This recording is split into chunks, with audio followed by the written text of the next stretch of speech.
Takže máme tu pána Michala Čutkaja, ktorý v testovacej stanici Nitra vyhral prvé 2 preteky. Ja mu teda srdečne blahoželám. Pán Čutkaj, tešíte sa z tohoto víťazstva? Áno, samozrejme. A mohli by ste nám prezradiť, z čoho pochádzajú tieto víťazné holuby? Nebol to jeden holub, boli to 2 rozdielne holuby. Sú to kríženci, Kopman, Peter van de Merwe, ešte aj mám aj klak holuby, miešané do toho. Áno, takže z tohoto ste... Áno. A ste dali z chovných holubov či z pretekárov? Z chovných holubov. Po pretekajúcich nepustím len mladé holuby vôbec. A ako ste holuby vyberali?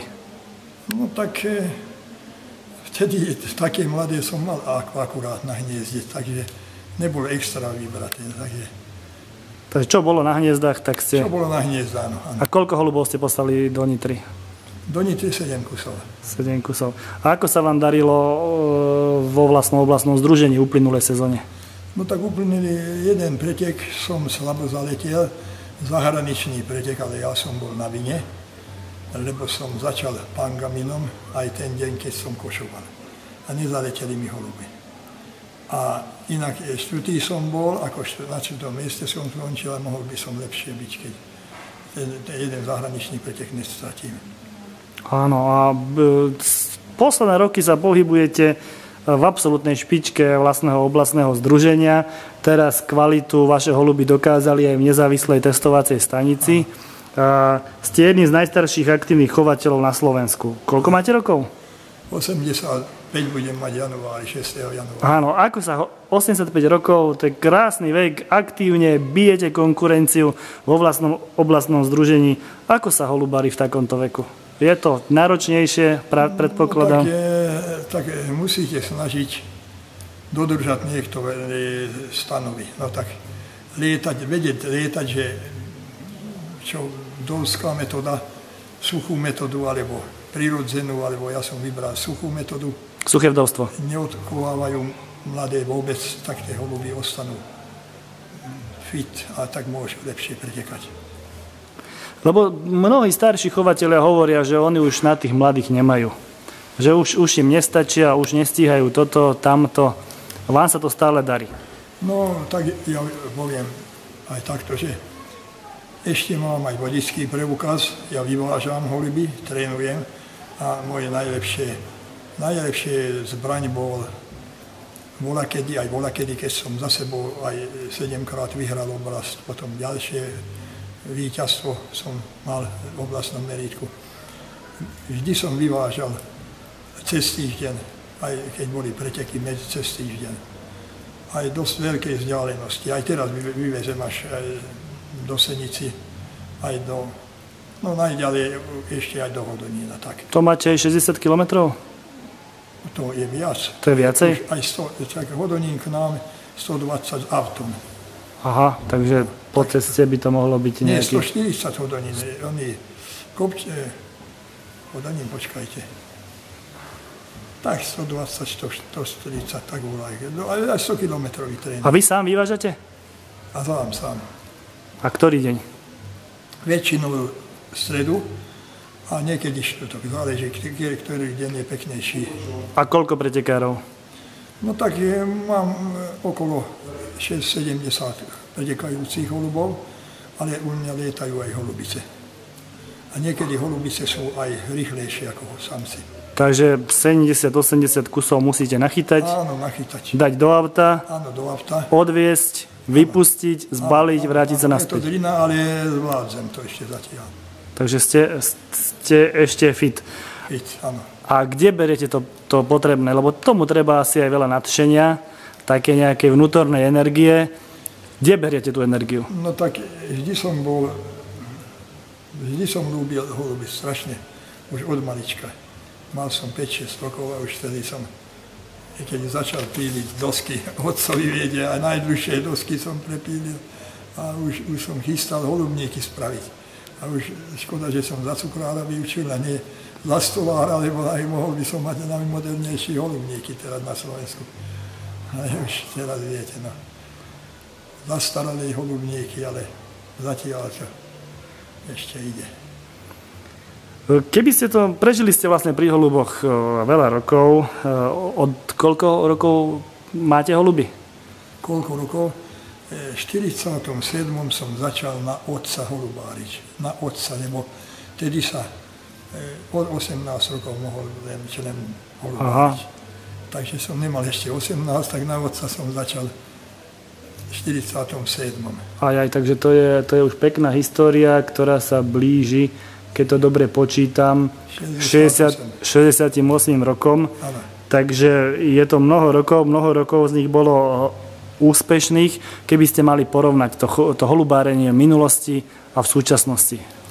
Tak v minulosti holuby neboli tak kvalitné, boli vypestované u nás na Československu ako vysokoštandardné holuby, to boli veľmi kvalitné na štandard, ale nie na let.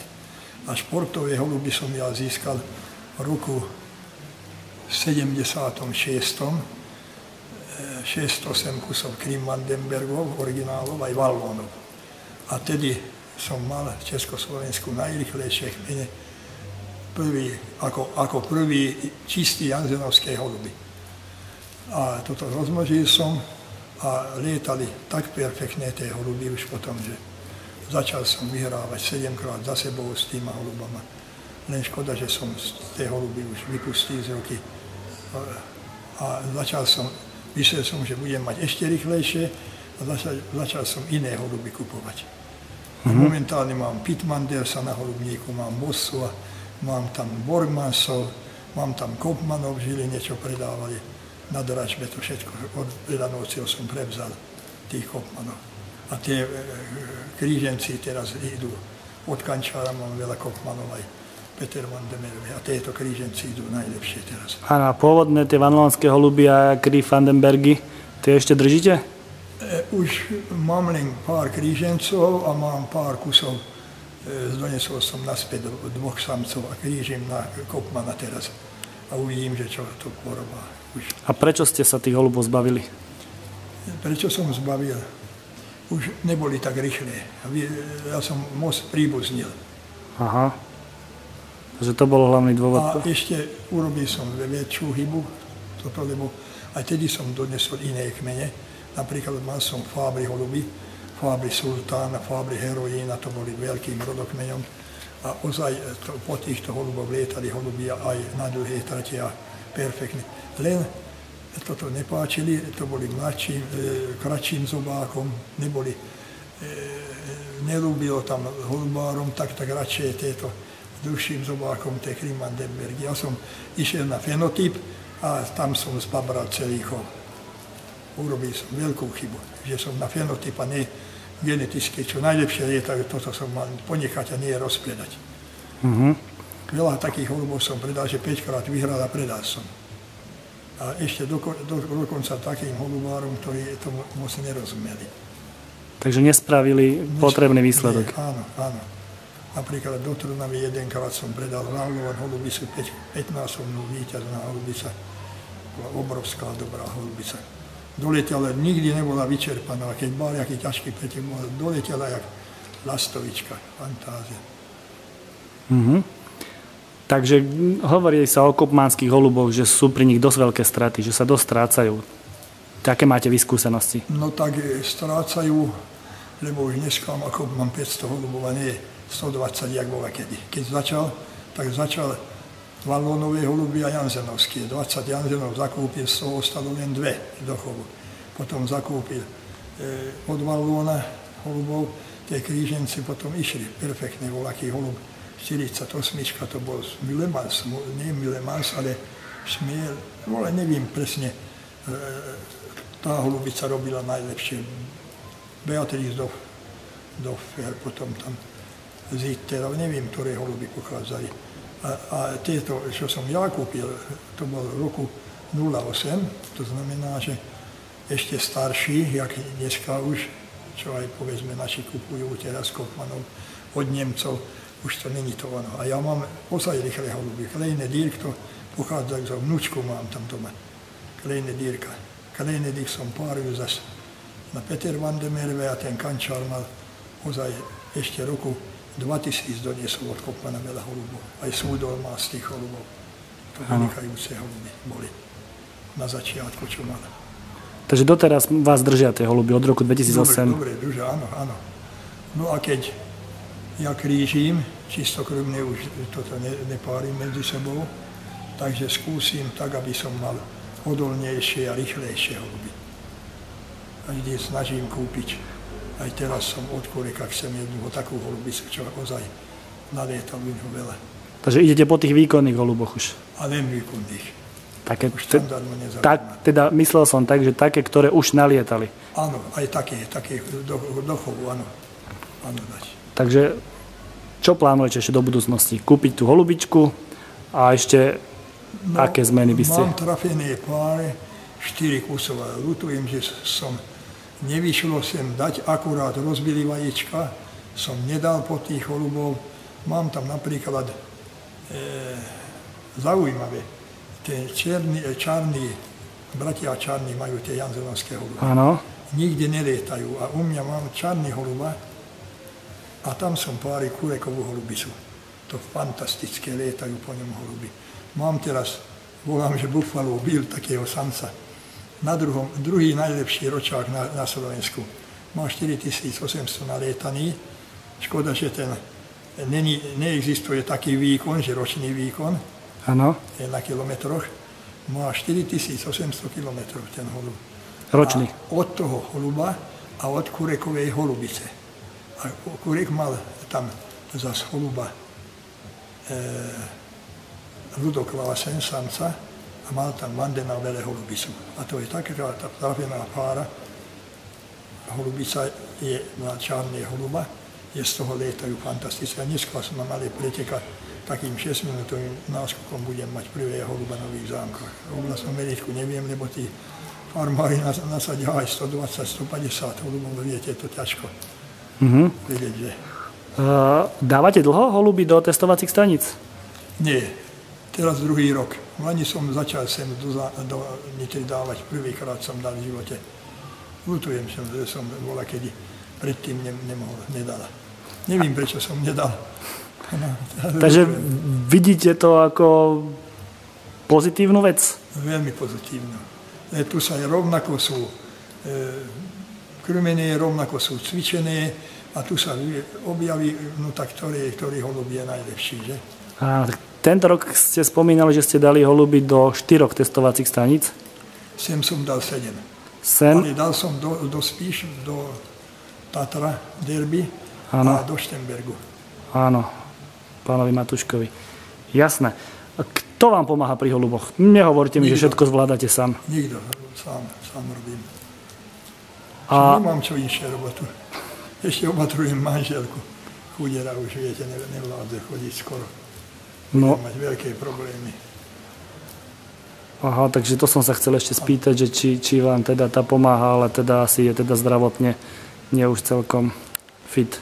No tak ona mala koksatrózu, operované obe dva kluby vymenili, umelé kluby má a už toto má vydaté. Áno. Už toto má. Je 82 ročná, 83 bude mať, tak viete, už na operáciu nechce ísť. A plače každý deň, lebo veľké bolesti má. Áno, takže vyzerá, že musíte pracovať sám. Ešte aj na rebríku chodíte za chovnými holubami? Áno, máte stále na povali? Mám na povali ešte stále holubov. A dosť veľakrát idem. Aj krmivo tam treba ho nosiť. Možno, že z toho som zdravý. Takže nemáte výťah stále? Nemám, nie.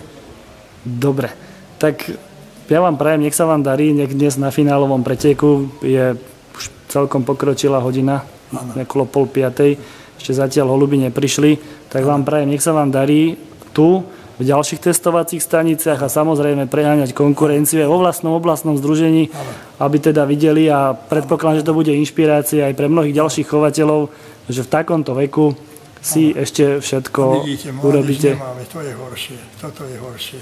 A ja od toho nepoznám lepší, peknejší šport. Však vidím na holuba, toto je inšie, to je... Bola, keď som myslel s manželkou do kina len za to, že žurnály ukazovali nejaký závod v Belgicku. A film bol nezaujímavý. A ja som išiel do kina, tam sme sedeli v kine, lebo tam bol žurnál len 5 minút alebo 10 minút, ukazovali preteky. A pred filmom či po filme? Nie, žurnál to vždy ukazovali medzi. Aha. Začali film a potom trošku prestávka, žurnál a tedy. No.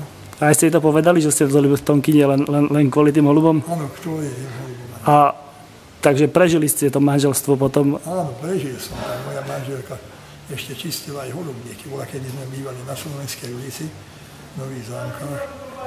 Tam ona nerobila, lebo mal som 3 deti a viete, to treba upatrovať. Ona ešte šúrovala podlahu holuboníku.